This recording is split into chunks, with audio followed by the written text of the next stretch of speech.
Parang gusto ko yung pagkain nila. Quick sila. Pero bababa ako. I have to check out the place. Hi, yung mga sides nyo, na, yung fries and then yung hash bites, And onion ring. onion rings, tapos yung cheese, tagi-isa nun, pero regular size lang. Tapos yung sa cheese bite, 6 pieces lang. Ano pa ma'am? 4 cheese whopper please. 4 cheese whopper junior pa. Yeah. A la carte pa. Make it meal na lang din. Tapos Coke yung drink. Regular fries din. Okay pa. Ano pa ma'am? I think yun lang. Thank you. Ay! Say. Lose control. That's just...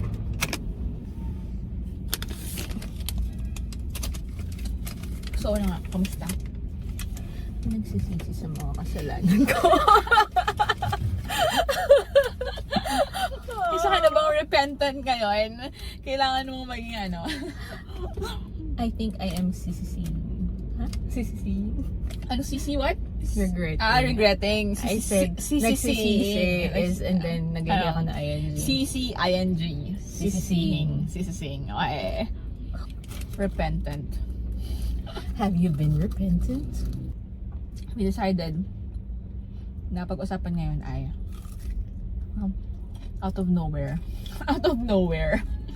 Out of nowhere last week. Out of nowhere last week. Ba't pa hindi ganun yung topic natin? Anong pumasok sa utak natin? Hindi ko alam sa'yo. Mm. May kasalanan ka ba nun? Lagi naman ako nagkakasala. Like every day. Gano'ng kadalas ang pagkakasala mo? Every hour. 24 hours kang nagkakasala. Pagkakasala po yung ginagawa ko, yung klase ng pamumuhay na ginagawa. Totoo! Nasa 10 Commandments yung sa'yo. Hoy! Diba? Nasa 10 Commandments yung sa'yo, kasalanan mo. Ano nga yung sinasabi pag ano? I Forgive your reserve- father. No, I'm not Ah, asking hindi, for akala. forgiveness. Yung ano, I plead the fifth. I plead the fifth. Oo, the fifth. Ano, Yun din ba sa Pilipinas, the fifth? wala na alam. Plead the fifth Philippines. Ganun na mag-ano sa lugar. Ay, something may right. For self-incrimination yata. Yeah. Right? Against self-incrimination. Ano din? May fifth din. Fifth din yung tawag. Right of silence. Umaamin ako sa pagkakamali ko, pero ayoko nang siyang i-further discuss. Diyos ka. So, ba't nga tayo nag-usap ngayon? Pag-uusapan natin ang Mga kasalanan. hindi naman siya super kasalanan. Masok siya sa isip ko because of how greedy You are? I am. People are today. Iba yung, yung level ng way ng sin, to do sin. 7 deadly sins. How sinful are you? In a scale of 1 to 7. Iba iti-take off mo ba lahat ng 7 deadly sins? Sa akin? Oo. I think. Kasi, ano ba ang 7 deadly sins? Ang 7 deadly sins, Kumuha ko, di ko. Let's test our brains. Are you Syempre. smarter than a 5th grader? syempre hindi ko alam ko yung gluttony, Gluttony, sloth, anger, pride, greed, lust, lust. yeah. Isa pa, I'm missing one. wrath. No, that's anger. Yeah. Wait. Lust, gluttony, pride, sloth, Envy. envy. I have all of those. I am a sinful woman. Lust, be pure. Overcome 7 deadly sins. Lust, be pure. Unconstrained sexual cravings. Gluttony, to overindulge, especially overeating. Pride, inflated sense of one's accomplishment. Ang ganda-ganda sa sarili. Check. Ako na ba describe mo if I have all of those? Sloth, laziness, lack of effort, wrath, uncontrolled feelings or hated, anger, and greed, excessive desire for material things, and envy, jealous towards another person. I have greed, but that's more you. Yeah, totoo naman. As of the moment. parang nangingibabaw sa akin ng sloth and then greediness. But do you have the others? I'm sure I have all of it. Siguro naman, in one way or another, meron yan. Pero hindi talaga siya lahat naman ng tao may tendency gawin to. For me, lahat ginawa yan. Iba-iba yung level siguro, depende kung nasaan ka ng situation sa life mo. At what point ba mako-consider mong sin na ang isang bagay? Kasi if you come to think of it, yung pitong yan, kasi technically, ang isang tao is wired to survive and you need those to survive. For me, you tend to be greedy kasi you want things. You want things kasi you need them supposedly to survive. Lust, procreation. Pero kasi, this one is anything in excess. Kaya siya So, nagiging sin, pag excessive. excessive na siya. Excessive want to survive? Excessive, kasi yung want to survive, paano lang anong definition ng mga want to survive? I mean, para mabuhay in general. Like, I mean, those exist, or yung feelings ng ganyan, they exist kasi, technically, pinaka-root niya out of want to survive. Survive. That's how I see it. Pero yun nga, when do you consider it a sin na? As in na. Sin siya, pagka excessive na lahat ng mga bagay-bagay. Like, for example, yung sexual cravings, like, gaano kadalas ang pwedeng hindi ko alam kung siguro outside na, hindi, in a context ko, pagka may Last talaga gusto mo unahin. Sige. na isa-isa, okay? Lost. In a context na kuwari meron kang partner, asawa man or any partner in particular. Connection din siya sa pagiging unfaithful. The fact na kuwari gusto siya, syempre kuwari may intercourse kayo and whatever ng partner mo. Pero overindulge, kuwari outside ka pa, maghanap ka pa ng ibang sexual partner. And then, yung sa ibang tao, hindi na kuwari, you see someone, kuwari hindi mo kakilala, you may evil thoughts ka about that person. So, yung sexually evil thoughts. Doing it with the right person ng very, very often. Because Hindi. you are horny. Is that a sin?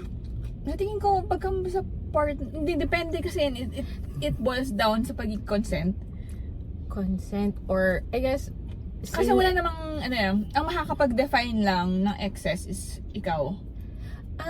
Siguro nagiging sin siya. Depende sa what is morally acceptable sa group of person or tao na nagjo-judge dun sa isang bagay.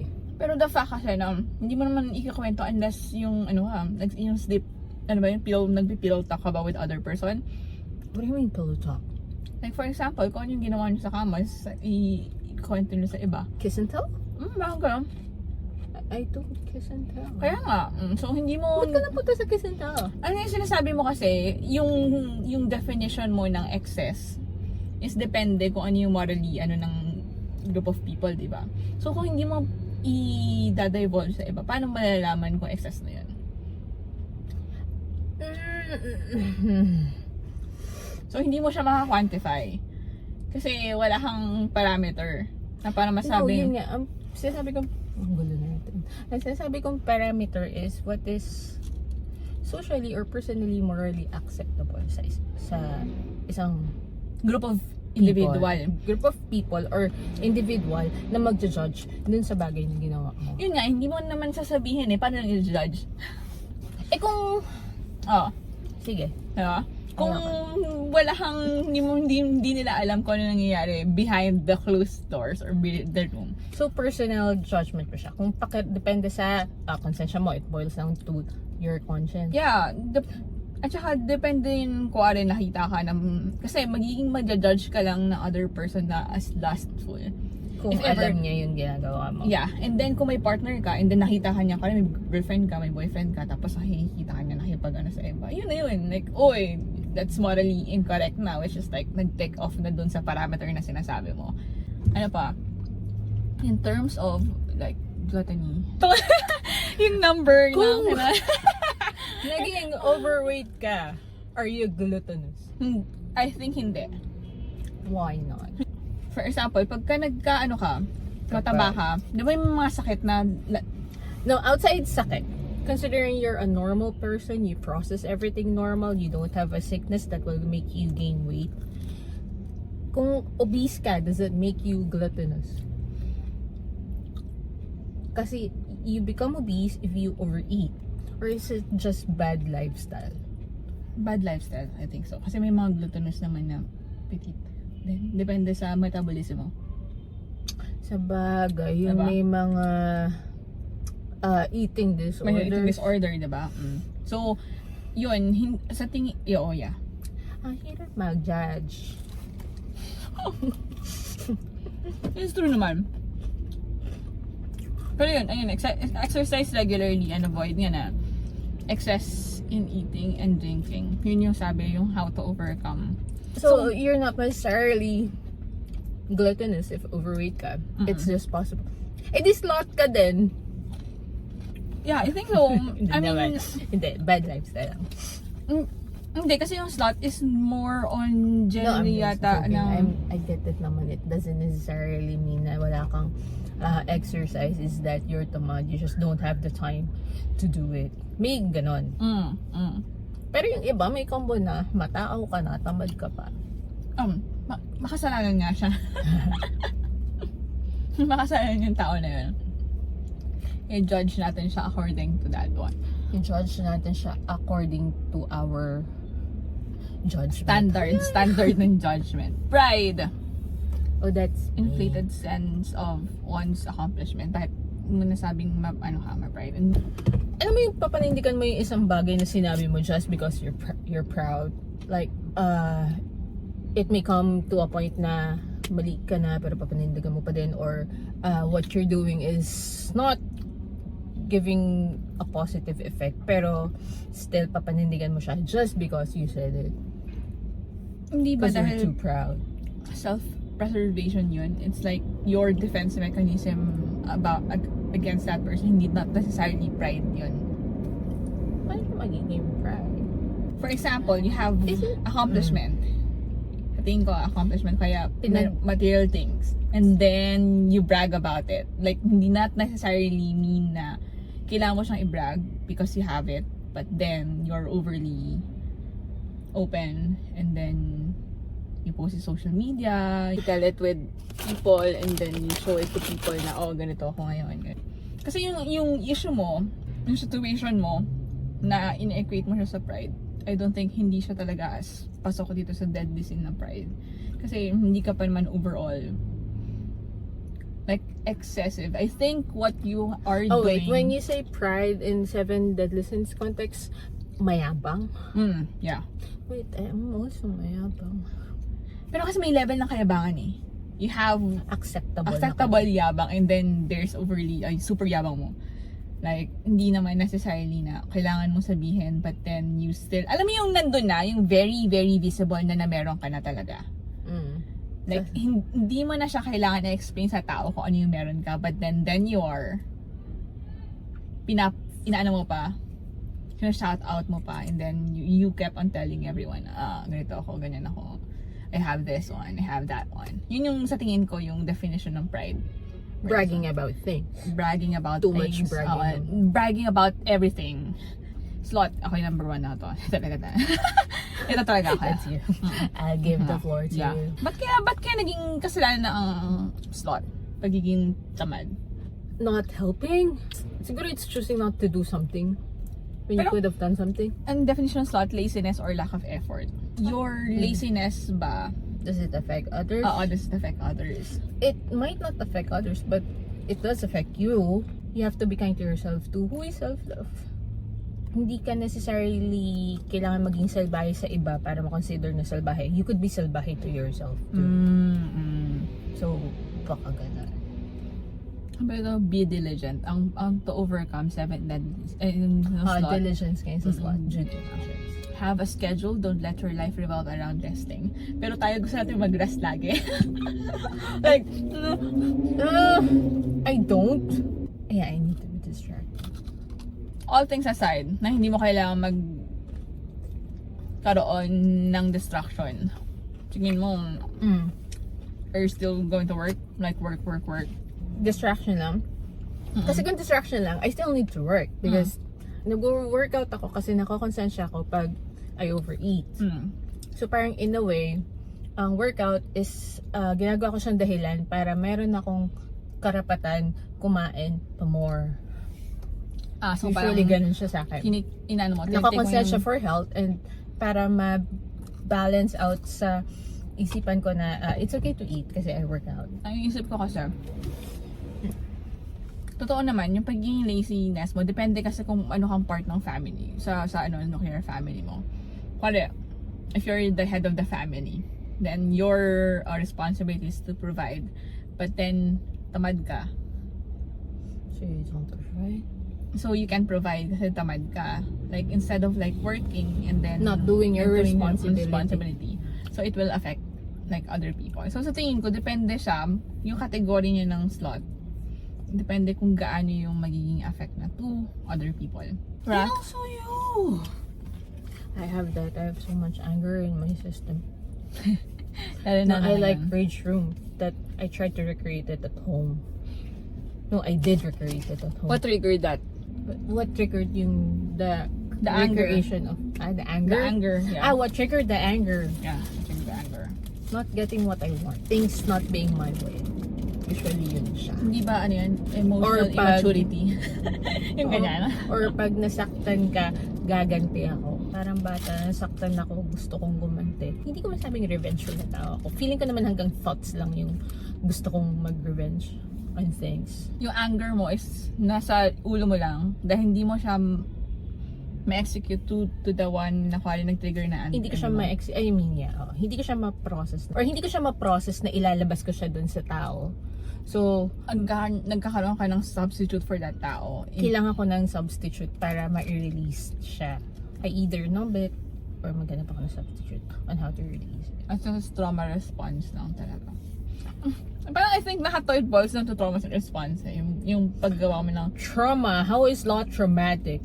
ang tao is not innately tamad. Right? Gumagalaw yan kahit pa paano. Like, if you may trigger ng depression, para may something na mali sa'yo, and then mag-shutdown ka, and then you became lazy because of that one. Yung ayaw mong gumawa, instead na face your issue, parang ayaw ko na nang gawin. So, yung magiging nun, Kung ipapasok mo kasi yung depression, it's technically it's a sakit. So hindi mo pwedeng sabihan na sloth ang mga taong depressed. hindi, I mean, may, itong mga to, is, mag-ano pa rin siya, kung ano yung nangyari sa'yo, kung may nangyari sa'yo something, regardless of, kasi Yun yung naging result. di ba, hindi lahat ng quality sadness and loneliness, depressed ka na agad. Right? So, yung definition of depression is like, different from one person to another. At saka, di ba, may mga clinically depressed, yung iba naman depression lang. So may level siya ng sadness. So, yun yung sinasabi ko, na kuwari may malungkot ka, katulad mo, ngayon. Hoy! Oh. Diba? So, may mga ibang tao na ang magiging response nila dahil doon sa situation nila is mag-overeat sila, which is like gluttony. Yung iba, nagagalit, which is like anger. And then yung iba is mag-shutdown na lang, tatamarin na ako. It's not. Ayun. That's what I'm thinking.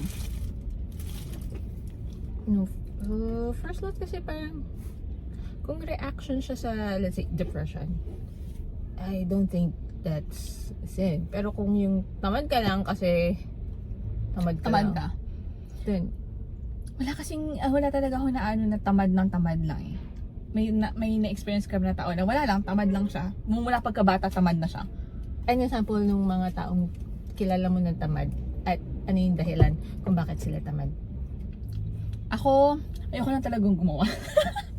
Ikaw yung example mo. Example, ayoko So, gumawa. kung So, sinabi mo- hindi, may mga bursts kasi ako ng kasipagan. Like, ang laziness ko is depende kung ano aspect ng life ko.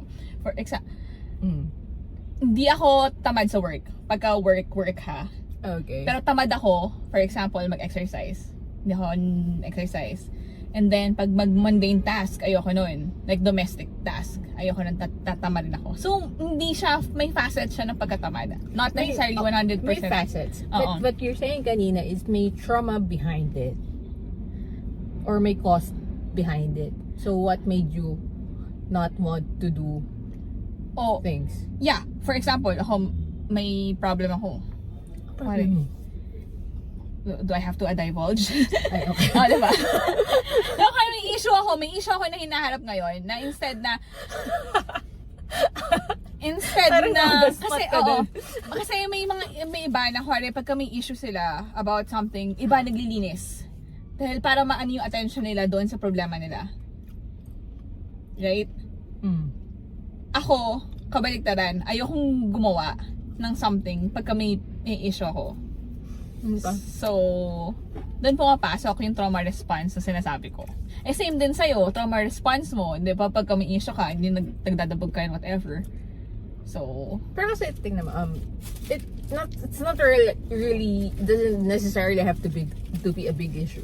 It could be as simple as nandiyan ka, or alam mo yung irita ako sa'yo, may kinuha kang konti, like gusto ka tang sigawan. yun yung anger mo. Hindi na yan anger lang. I mean, may something sa ano. May Hoy! may loose ano na yan. I mean, Loose screws. in my head, that's how I want to do it. Kasi hindi ka naman magagalit lang sa isang tao ng basta-basta na out of nowhere na parang maiirta ka lang sa kanya without Wala any kang reason. ganun na, Wala. wala kayong tao na ang init lang ng dugo mo sa kanya. Wala. Oh, really? Or you don't have that one? Wala. Pero, hindi, Magiging mainit lang yung ulo ko sa'yo. no, I mean, hindi naman unfamiliar sa'yo yung concept na, Hindi siya unfamiliar sa akin. Alam ko may mga taong ganun. But for me, hindi eh. Hindi ako maiinis sa'yo ng basta-basta lang, wala lang. Wala. May magte-trigger muna sa akin.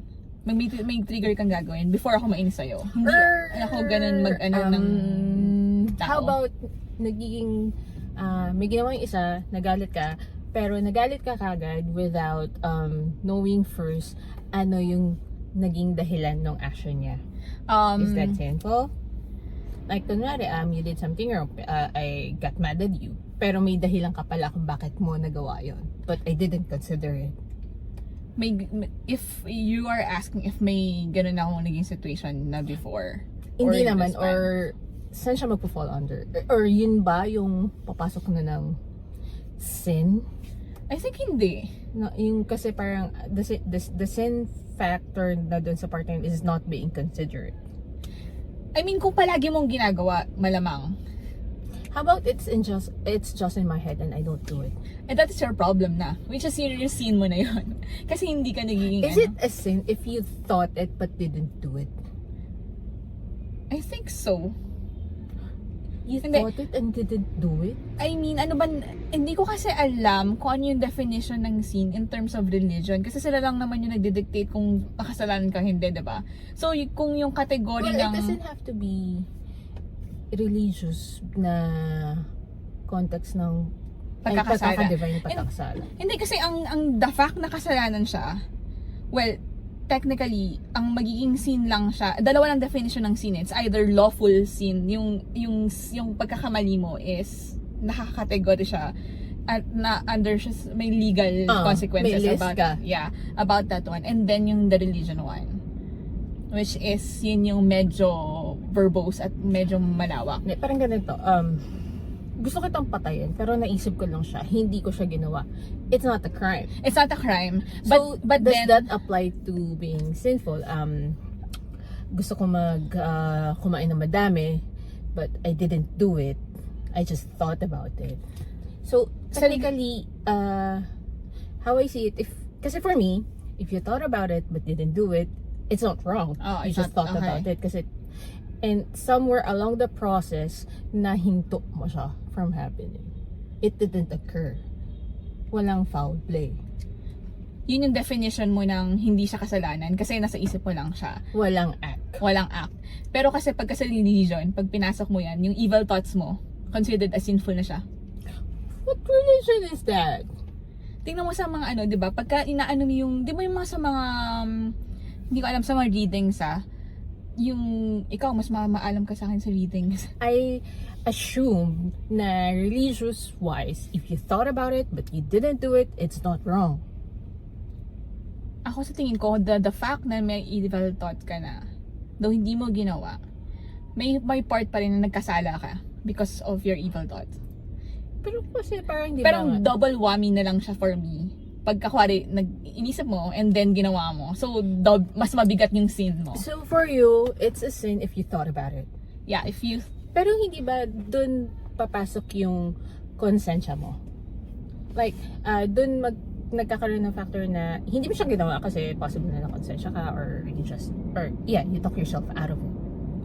Ang konsensya sa akin, parang kasing more or reactive siya. Hindi siya proactive. Gets, mag-kick in lang siya if ever. So Nagawa parang na. wala kang karapatan magkaroon. Because for me, how I interpret it is like, walang parang the conscience doesn't factor in sa pagiging sinful mo or not.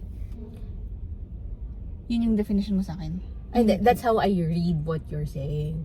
Ah. Or how you're defining it. Kasi for you, if you thought about it, it's wrong. Yung konsensya kasi, hindi ko kasi alam yung concept ng konsensya in a sense nung pagkakasala.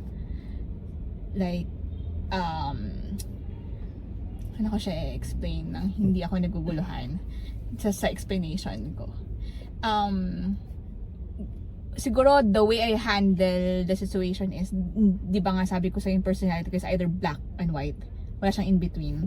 So, the fact na naisip ko na yun ang definition ko na yun ng nagkasala ka na. Not necessarily mean na malaki yung kasalanan mo, pero the fact na inisip mo, masama. May masama ka ng intention.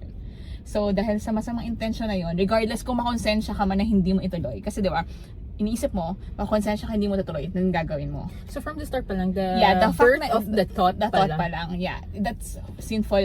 Hindi naman siya, as act of sin na siya. Pero hindi ba minsan, normal reaction siya? Like, pasok tayo sa anger, I did you wrong, you'll be mad at me. You'll be angry at me. Depende rin kasi sa tao, yung magiging, reaction niya about that one. If But magiging isn't mad that, siya.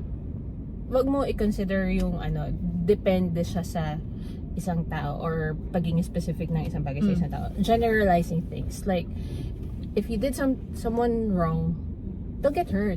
Don't get mad. Oo. Pero they didn't retaliate or they didn't do anything about it. They just thought about it. I'm mad at you.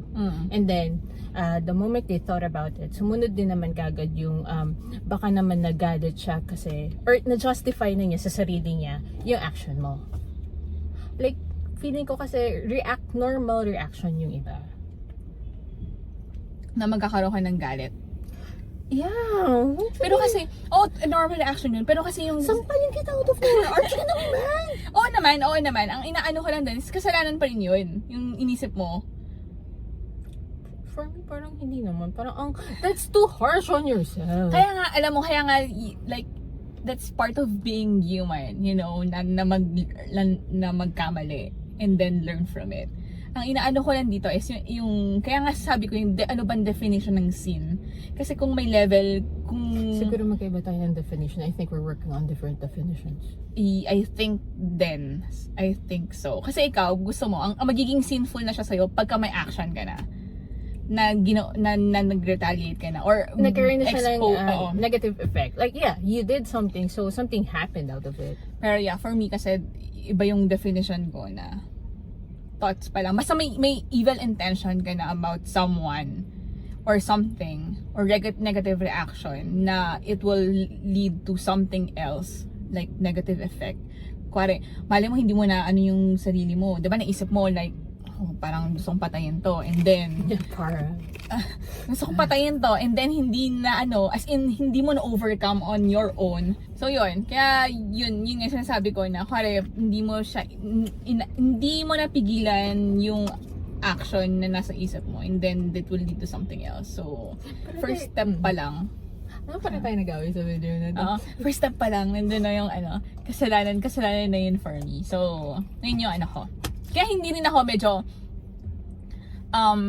siguro yun din yung nag-factor in hindi ako ganon judgy sa mga tao in terms kasi alam ko mas may tendency kaya kasalanan. So you think everybody's sinful? Oo naman. Okay, kasi yung definition mo ng sin is thought pa lang. Oo, lahat naman talaga tayo ganon. Everybody has vile thoughts. Oh, lahat may evil thoughts. So, the fact na may evil thought ka na, like, sinful ka na yan. Eh, di wala. Hindi ko din alam yung sasabihin ko. Walang mabuting tao. I mean, walang perfect. Yun ba sinasabi mo? I don't know. Si Jesus lang yata, yung God lang yata yung hindi pa Do you pwede even believe in God? Ay, hindi. Ganito. In a higher power? I believe in a higher power. Regardless of, Basta meron. Basta for you. meron. Okay. Basta meron You're just sa not akin. specific Basta about specific, it. oo. Pwede ako sa Shinto, pwede ako sa Buddhism. What is Shinto? Japanese thing. Japanese. Okay. Shinto, Buddhism, then Jesus, then Holy Trinity, and something else. Basta kung sino man yung higher power na yan. I believe may higher power. Okay. Pero, yun, hindi ako very specific kung ano religion na dapat kung nasaan ka. Okay. Kaya lang, okay lang sa akin na maging Catholic kasi nga, 45 minutes na mababawasan pa because of the new ordinance ni Pope. Why? Anong tinanggal? May Ho- tinanggal? Ang homily dapat 8 minutes na lang. Why? Sabi Sabi ni Pope Francis. Oh, I did not know Yeah, that. kaya nga sabi ko, Pero kasi di ba nasa homily yung context ng Um, mga pagpapaliw. Yun yung time para ipaliwanag ng pare yung konteksto ng Biblia. Yun siya di ba? Oo. Like, Hindi, how pero will kasi, people understand? I mean, medyo, din kasi yung Catholicism, in a sense na may mga purist na kailangan kung ano yung nasa Bible, din yun din. Like, very traditional sila.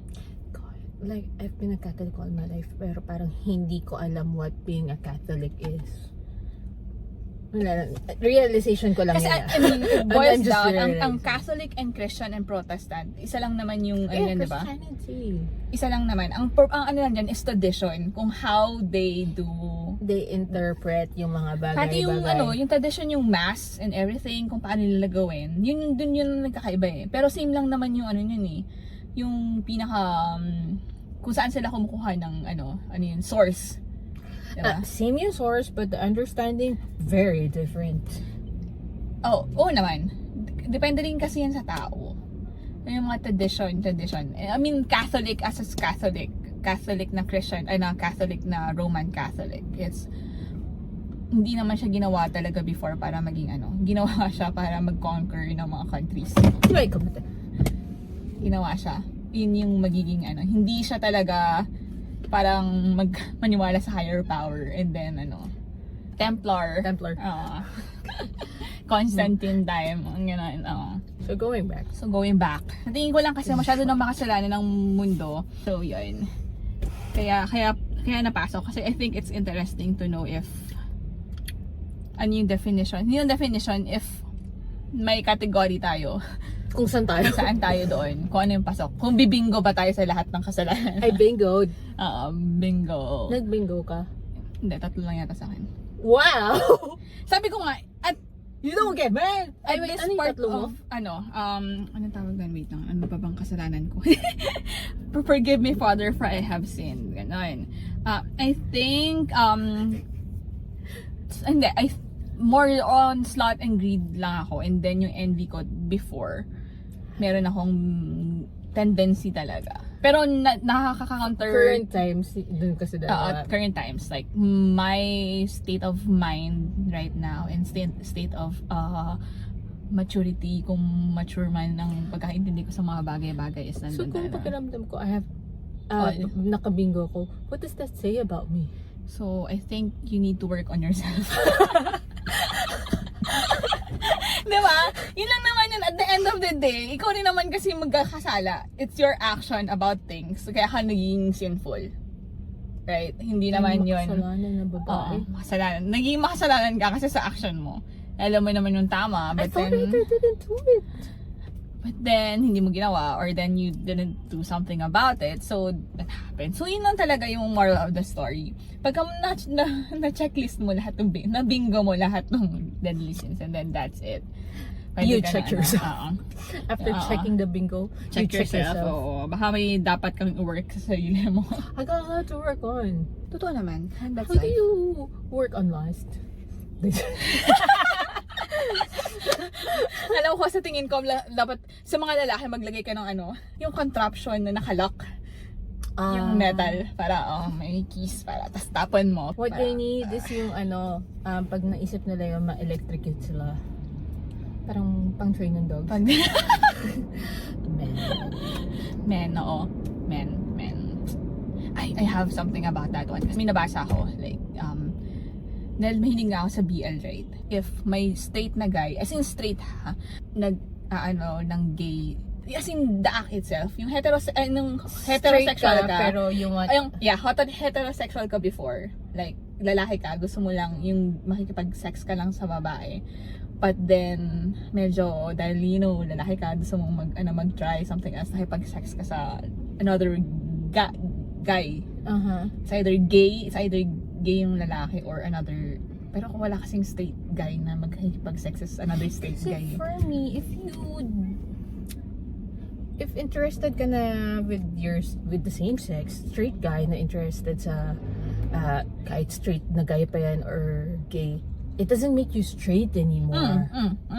Kasi the definition of straight is just girls. Oo, heterosexual lang. Heterosexual. Isang girls, boys. Kung girl ka man, boys lang. Kung lalaki ka but you like a lesbian, what does it make you? Gay pa din kasi. Diba? Hindi naman siya, sa tingin ko gay pa rin ha. Kasi yung partner mo is hindi naman siya, Hindi siya hetero. Oo. Homo pa rin siya. Pero kasi, ang definition nun is sa sarili mo, not with your partner. You're interested sa lesbiana na yan kasi still, for you, on your mind, babae siya still. It doesn't matter sa'yo yung interest niya. Oo, pero kasi wala rin naman ang mangyayari sa ganun dahil hindi rin makikipag-sex ang lesbian. Lalo na kung hard. May definition din pala yung hard. May klase din ng lesbian. Hard butch, basta something butch. Tapos may isa pa. No, mga femme. Femme. Hindi, ang femme kasi lalaki. No, may lesbian na femme. May hindi tawag tuwing may ibang tawag hindi siya femme kasi ang femme ginagamit for guys. Oo, for guys. May ibang term na para sa mga babae na parang super straight siya, na sexy and everything. Pero lesbian siya. O diba? Sabi ko, narinig ko lang nung nakaraan kasi pinag-uusapan namin. No? Do you watch yung Sabrina sa Netflix? Hindi. May friend siyang babae na naging part ng community and naging pronouns niya is he. Tapos, somewhere along the story, may pumasok na lalaking character, tas nagkaroon siya ng gusto doon sa lalaking character, tas naging sila. Pero ano yung expression niya? Lalaki. Hindi, pa rin yun. Hindi pa rin siya. Pero, so, it works. It could work, pero hindi ko sure kung ano yung magiging definition nung hetero ba yun or homo siya sa lagay na yun. Kasi yung guy? Yung guy, oo. Ano din yung magiging, ano yung definition din nung girl? So, kasi possible na attract tong supposedly straight guy sa lalaki ng attribute. Sa babae na to kasi may guy attribute, oo. Okay. So yun. Ba't tayo punta sa community? Sa last nga yun, sa nakikipag-sex. May question doon sa Reddit, ano daw ba yung mas hornier daw ba yung mga gays kaysa sa guy na straight? I think it doesn't matter on how you identify yourself, kung how horny you are. Like, it's a different definition. Like, this is your identity, and then this is your level of horniness.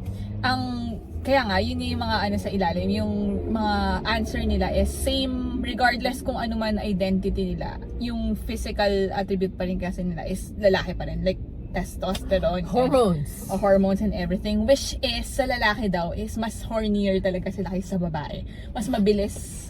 Mas horny ba ang lalaki? Or, in a sense, alam ko, sila every, like, my morning wood nga every morning, diba? So, yung level ng gusto nila ng sexual is They have that because they have the part for it. But what if the babae has a part for it? hindi ko sure ko naisip ng babae like at the end yung everyday. Siguro masyadong Would it be weird to ask a guy, like out of nowhere, every morning do you have an arousal ba? Or is it erect? Not necessarily arousal. Kasi parang different ng arousal sa erect. yeah, totoo. Yeah. Kasi minsan parang nag-erect lang siya dahil sa mga certain conditions. So it's not because of the mind thing. So it doesn't necessarily make you horny. Oo. Yun, tanong natin kung may friend ko ba tayo lalaki.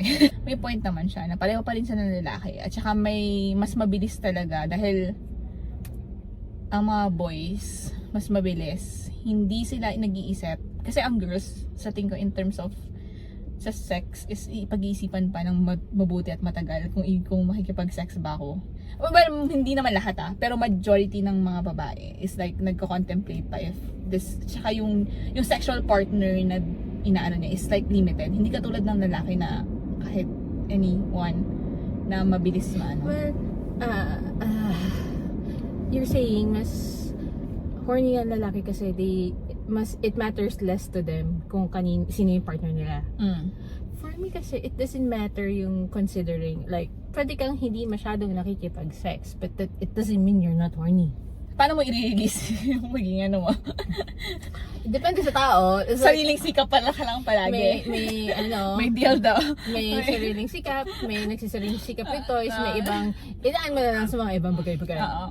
Para ma-release mo yung tension mo. Pero yun, for me kasi, without the act, or act aside, the level ng horniness mo, it doesn't, I mean, it's not Wala siyang dictated gender. by that. Wala siyang gender. Hindi siya ng gender. Okay. Point taken. Nakita ko lang naman sa Reddit post. At pinasa ko lang. At curious lang ako. And then, natawa lang din ako sa mga answer niya. Totoo naman. Their condition, mabilis talaga. Pero I think mas horny ang babae. Cut! Ayan. Yeah. Ang tawag ang dyan. Basta for me, if you thought it and didn't do it, it's not a sin, it's okay.